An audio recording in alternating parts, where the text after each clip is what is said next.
ಓಂ ನಮೋ ಭಗವತೆ ವಾಸುದೇವಾಯ ನಮಃ. ನಮಸ್ಕಾರ ಸ್ನೇಹಿತರೆ, welcome to VRL Astro and Ayur 369 YouTube channel.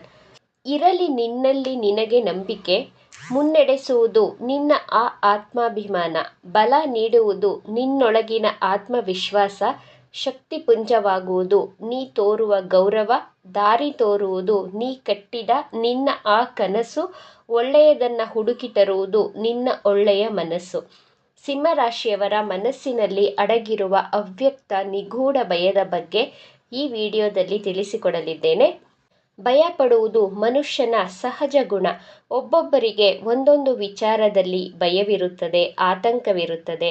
ಎಲ್ಲರೂ ಭೂತ ಪ್ರೇತಗಳಿಗೆ ಮಾತ್ರ ಹೆದರಿಕೊಳ್ಳಬೇಕು ಎಂದೇನಿಲ್ಲ. ಭವಿಷ್ಯತ್ ಕಾಲದ ಬಗ್ಗೆ ಚಿಂತಿಸಿ ಭಯ ಪಡುತ್ತಾರೆ.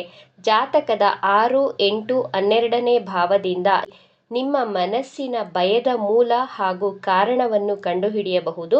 6ನೇ ಭಾವದಿಂದ ರೋಗ, ಋಣ, ಶತ್ರುವಿನ ಭಯವಿದ್ದರೆ 8ನೇ ಭಾವದಿಂದ ಜೀವನದ ಆಕಸ್ಮಿಕ ಘಟನೆಗಳ ಭಯವನ್ನು ಕಂಡುಹಿಡಿಯಬಹುದು. 12ನೇ ಭಾವದಿಂದ ಗಳಿಸಿದ ಹಣವನ್ನು ಹಾಗೂ ವ್ಯಕ್ತಿಗಳನ್ನು, ಸಂಬಂಧಗಳನ್ನು ಕಳೆದುಕೊಳ್ಳುವಂತಹ ಭಯವಿರುತ್ತದೆ. ಕಾಲಪುರುಷನ ಕುಂಡಲಿಯಲ್ಲಿ ಸಿಂಹ ರಾಶಿ 5ನೇ ಭಾವವಾಗಿದೆ. ಈ ರಾಶಿಯ ಅಧಿಪತಿ ಗ್ರಹಗಳ ರಾಜನಾದಂತಹ ಸೂರ್ಯಗ್ರಹ. ಪಂಚತತ್ವಗಳಲ್ಲಿ ಇದು ಅಗ್ನಿತತ್ವ ರಾಶಿಯಾಗಿದೆ. ಪಂಚಮಾಧಿಪತಿ ಗುರುಗ್ರಹ, ನವಮಾಧಿಪತಿ ಮಂಗಳ ಗ್ರಹ. ಸೂರ್ಯ ಎಂದರೆ ಆತ್ಮಕಾರಕ, ಶಕ್ತಿಗೆ ಕಾರಕ, ಉತ್ಸಾಹಕ್ಕೆ ಕಾರಕ. ಗುರುಗ್ರಹ ಎಂದರೆ ಜ್ಞಾನಕಾರಕ, ಜೀವಕಾರಕ, ಧನಕಾರಕ. ಮಂಗಳ ಗ್ರಹ ಎಂದರೆ ಶಕ್ತಿಕಾರಕ, ಉತ್ಸಾಹಕ್ಕೆ ಕಾರಕ, ರಕ್ತಕ್ಕೆ ಕಾರಕ, ಶಿಸ್ತಿಗೆ ಕಾರಕ ಗ್ರಹವಾಗಿದೆ. ಜಾತಕದಲ್ಲಿ ಈ 3 ಗ್ರಹಗಳ ಬಲದಿಂದ ಸಿಂಹರಾಶಿಯವರು ಬಹಳ ಆಕರ್ಷಕ, ಆತ್ಮವಿಶ್ವಾಸದ ಗುಣದಿಂದ ಎಲ್ಲರನ್ನೂ ತನ್ನ ಕಡೆ ಆಕರ್ಷಿಸುತ್ತಾರೆ. ಈ ರಾಶಿಯ ಚಿಹ್ನೆ ಸಿಂಹವಾಗಿರುವುದರಿಂದ ನೀವು ಸಿಂಹದ ರೀತಿಯಲ್ಲಿ ಗರ್ಜಿಸುತ್ತೀರಾ, ನೇರವಾಗಿ ದಿಟ್ಟವಾಗಿ ಮಾತನಾಡುತ್ತೀರಾ. ನೀವು ಎಷ್ಟೇ ಪ್ರಯತ್ನ ಪಟ್ಟರೂ ನಿಧಾನವಾಗಿ ಮೆಲುಧ್ವನಿಯಲ್ಲಿ ಮಾತನಾಡಲು ಸಾಧ್ಯವಾಗುವುದೇ ಇಲ್ಲ. ನಿಮ್ಮ ಧ್ವನಿ ಇರುವುದೇ ಹಾಗೆ. ಜೀವನದಲ್ಲಿ ಎಷ್ಟೇ ಕಷ್ಟವಿದ್ದರೂ ಬದುಕಿನ ಜೊತೆ ಕಾಂಪ್ರಮೈಸ್ ಮಾಡಿಕೊಳ್ಳುವುದಿಲ್ಲ. ನೀವು ಬಳಸುವಂತಹ ಬೆಡ್ ಸ್ಪ್ರೆಡ್ಡಿಂದ ಹಿಡಿದು ನೀವು ಆಫೀಸಲ್ಲಿ ಕುಳಿತುಕೊಳ್ಳುವಂತಹ ಕುರ್ಚಿಯವರೆಗೂ ಕ್ವಾಲಿಟಿಯಲ್ಲಿ ಕಾಂಪ್ರಮೈಸ್ ಆಗೋದಿಲ್ಲ. ಕ್ವಾಲಿಟಿಯನ್ನು ಹುಡುಕುತ್ತೀರಾ ಹಾಗೂ ನೀವು ಬಳಸುವಂತಹ ವಸ್ತುಗಳನ್ನು ಬೇರೆ ವ್ಯಕ್ತಿಗಳು ಉಪಯೋಗಿಸಿದರೆ ನಿಮಗೆ ಇಷ್ಟವಾಗುವುದಿಲ್ಲ.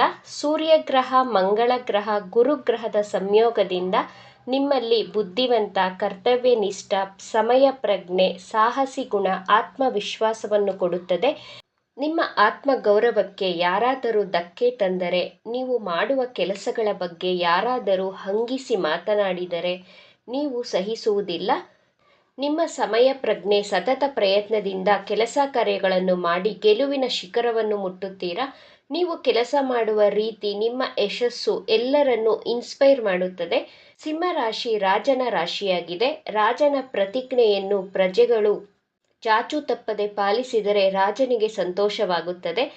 ಅದನ್ನು ಬಿಟ್ಟು ಪ್ರಜೆಗಳು ರಾಜನ ನಿರ್ಣಯಗಳನ್ನು, ರಾಜನ ಆಜ್ಞೆಗಳನ್ನು ಪಾಲಿಸದಿದ್ದರೆ ರಾಜನಿಗೆ ಅಸಂತುಷ್ಟಿ, ಅಸಂತೃಪ್ತಿ ಉಂಟಾಗುತ್ತದೆ. ಇದೇ ರೀತಿ ಸಿಂಹರಾಶಿಯವರು ನನ್ನ ಆಜ್ಞೆಗಳನ್ನು, ನನ್ನ ನಿರ್ಣಯಗಳನ್ನು ನನ್ನ ಕುಟುಂಬದವರು, ಸ್ನೇಹಿತರು, ಕಾರ್ಯಕ್ಷೇತ್ರದಲ್ಲಿಯೇ ಆಗಲಿ ಅಥವಾ ಬಿಸ್ನೆಸ್ ಮಾಡುವಂತಹ ಕಡೆಯಲ್ಲೇ ಆಗಲಿ ಎಲ್ಲರೂ ನನ್ನ ಆಜ್ಞೆಯನ್ನು ಪಾಲಿಸಬೇಕು ಎಂಬ ಆಸೆಯನ್ನು ಇಟ್ಟುಕೊಂಡಿರುತ್ತೀರಾ. ಹಾಗೆಯೇ ಹಗಲು ರಾತ್ರಿ ಎಂದು ಲೆಕ್ಕಿಸದೆ ಕೆಲಸ ಕಾರ್ಯಗಳನ್ನು, ಬಿಸ್ನೆಸ್ಗಳನ್ನು ಮಾಡಿ ಒಂದು ಟ್ರೆಂಡನ್ನು ಸೆಟ್ ಮಾಡಿರುತ್ತೀರಾ. ನಿಮ್ಮ ಗೆಲುವಿನ ಸಾಮ್ರಾಜ್ಯವನ್ನು ಕಟ್ಟಿರುತ್ತೀರಾ.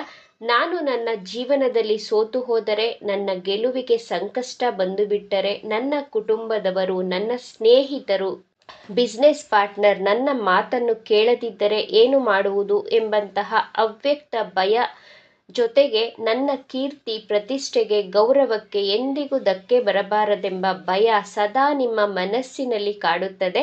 ಜೀವನ ಅನ್ನುವುದು ಸೋಲು ಗೆಲುವಿನ ಆಟ. ಗೆದ್ದವನಿಗೆ ಸೋಲಬಾರದೆಂಬ ಭಯ ಇದ್ದರೆ ಸೋತವನಿಗೆ ಗೆಲ್ಲಲೇಬೇಕೆಂಬ ಛಲವಿರುತ್ತದೆ.